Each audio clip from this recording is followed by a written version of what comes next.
పురాణాల ప్రకారము ఈ పోలిపాడ్యంని ఎప్పుడు జరుపుకోవాలి అని అంటే కార్తీక అమావాస్య మరుసటి రోజు వచ్చే మార్గశిర శుద్ధ పాడ్యమి రోజున ఈ పోలిపాడ్యమిని అయితే జరుపుకోవాలండి. దీనినే పోలి స్వర్గం అని కూడా అంటారు.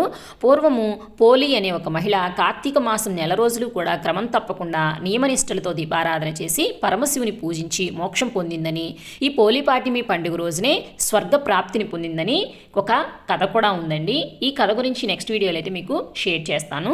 అలాగే కార్తీక మాసంలో ఏ రోజు కూడా దీపాన్ని వెలిగించడానికి కుదరకపోయినా కూడా ఈ పోలిపాడ్యమి రోజున దీపం వెలిగించి నీటి ప్రవాహంలో కనుక వదిలినట్లయితే ఆ మాసం అంతా కూడా దీపారాధన చేసే పుణ్యఫలం అయితే కలుగుతుందండి.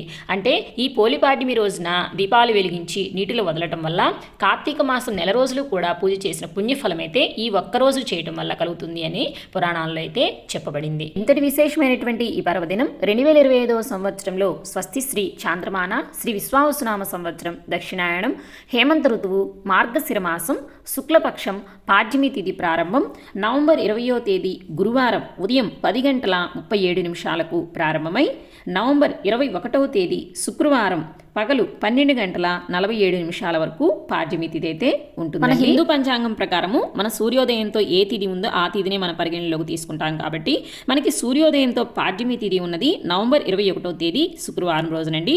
కాబట్టి ఆ రోజునే పోలిపాడ్యమి పండుగనైతే జరుపుకోవాలి. ఈ రోజు నక్షత్రము అనురాధ పగలు 1:02 వరకు అయితే ఉంటుంది. తదుపరి జ్యేష్ఠ అయితే ప్రారంభమవుతుందండి.